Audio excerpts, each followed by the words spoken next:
Antigamente, Ribeirão Preto era conhecida como a terra do café. Toda a economia e prosperidade da cidade dependiam da produção do ouro verde, como era conhecido o café naquela época. Porém, depois da quebra da Bolsa de Nova York em 29, a demanda por café sofreu uma queda significativa, o que fez com que Ribeirão passasse a produzir outros produtos e fornecer outros serviços, para que seu futuro não dependesse apenas do café. Portanto, um dos produtos escolhidos para o cultivo foi a cana-de-açúcar, que já possuía grande valor de mercado mesmo na década de 30.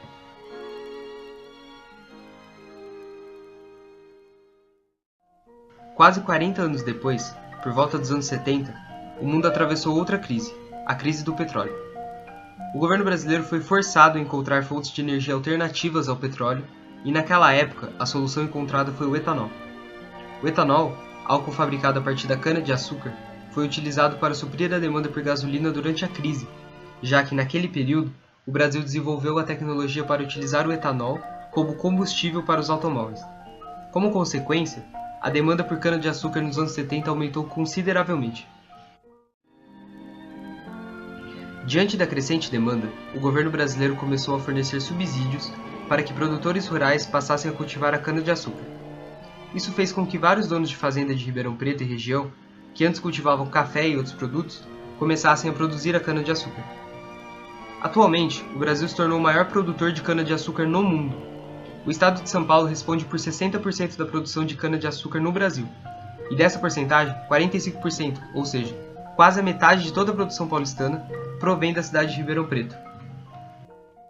Agora eu vou falar sobre dois impactos positivos que a produção de cana-de-açúcar pode gerar para a cidade de Ribeirão Preto e sua região. O primeiro impacto é sobre o crescimento da economia. Mesmo com a expansão de cana em outras áreas do país, Ribeirão Preto ainda se mantém na liderança histórica de maior produtor de cana-de-açúcar. Isso também se dá ao fato de a maior empresa de produção de álcool combustível no Brasil estar localizada nesta região. Com isso, a economia de Ribeirão Preto pode melhorar, principalmente devido à crise que nosso país se encontra, investindo tanto na produção de etanol e açúcar quanto em suas exportações. Outro impacto positivo que vale a pena ressaltar é sobre a parte de sustentabilidade, ou seja, como a produção de cana-de-açúcar pode gerar uma fonte de energia limpa. Como todos nós sabemos, o diesel e a gasolina são prejudiciais ao nosso planeta, pois em sua queima liberam gases CO2 na atmosfera, ocasionando efeito estufa e, por consequência, o aquecimento global. Mas, com a produção de etanol e seu uso, nos últimos 13 anos, nós evitamos que 351.987.394 toneladas de CO2 fossem despejadas na atmosfera, segundo Alfred Swark, o consultor de emissões e tecnologia da União da Indústria de Cana-de-Açúcar. Um terceiro uso para a cana-de-açúcar seria seu bagaço, que também pode servir como uma fonte de bioeletricidade, gerando energia através de sua queima, criando assim uma terceira fonte de renda para Ribeirão Preto.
São Paulo, 11 milhões de habitantes, 6 milhões de veículos e 29 mil indústrias. Bariri, 32 mil habitantes, 15 mil veículos e 117 indústrias. Parece incrível, mas de maio a novembro, a população dessa pequena cidade do interior paulista respira um ar muito pior do que o de São Paulo. Dá tosse, a garganta começa a raspar, chega até a dar falta de ar às vezes. Bariri é uma ilha, cercada de canaviais por todos os lados. Para avaliar o ar da cidade, trouxemos o respirômetro, esse aparelho desenvolvido pela Universidade de São Paulo em conjunto com a TV Globo. Às 7 da noite, o nível de poeira grossa já está em 61 microgramas por metro cúbico de ar, 11 pontos acima do índice que a Organização Mundial de Saúde considera aceitável. Às 9 horas, começou o incêndio. Em segundos, o fogo avança pelo canavial. Em alguns pontos, as chamas chegam a mais de 5 metros de altura. A queimada facilita a colheita da cana. Acaba com as cobras e com as folhas que cortam a pele dos trabalhadores como navalha. 20 minutos depois, o fogo apagou. Na área do tamanho de 5 quarteirões, sobraram a cana e as cinzas. Aos poucos, a fuligem começa a cair como se fosse chuva. À meia-noite, o ar de Bariri já está inadequado. O índice de poeira grossa marca 93 microgramas por metro cúbico. Às 3 da manhã, saltou para 134 microgramas. Às 5, o respirômetro registrou o pico. A poeira grossa chegou a 303. Na mesma hora, o pior índice registrado nas 9 estações de monitoramento do ar em São Paulo era quase 4 vezes menor. Acima da nota 299, a qualidade do ar é considerada péssima, o índice de mortalidade até pode aumentar. Os problemas provocados pela queima da cana se repetem nos 10 estados produtores. Um acordo assinado entre os mineiros e o governo paulista prevê o fim dessa prática daqui a 3 anos.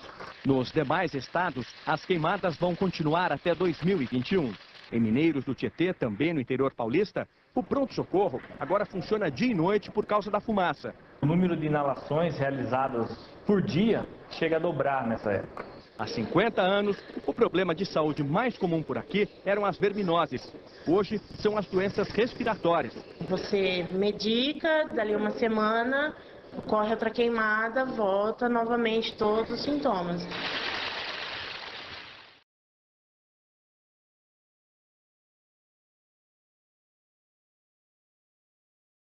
Embora seja legalizada, a prática da queima da cana-de-açúcar vem causando muitos danos à fauna de Ribeirão Preto, como a morte de várias espécies nativas, que vai de insetos até mamíferos, pela alta temperatura, 800 graus Celsius, asfixia e pelas queimaduras. Para a plantação da cana, é retirada a fauna nativa. Com isso, os animais têm que procurar outros habitats. Não tendo lugar para ir, eles acabam se reproduzindo na plantação de cana, onde acabam morrendo por não conseguir fugir. E os que conseguem fugir também morrem por estar muito lesionados.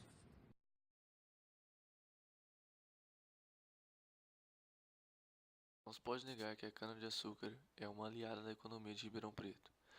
O que antes era a cidade do café, hoje em dia é considerada a cidade do agronegócio.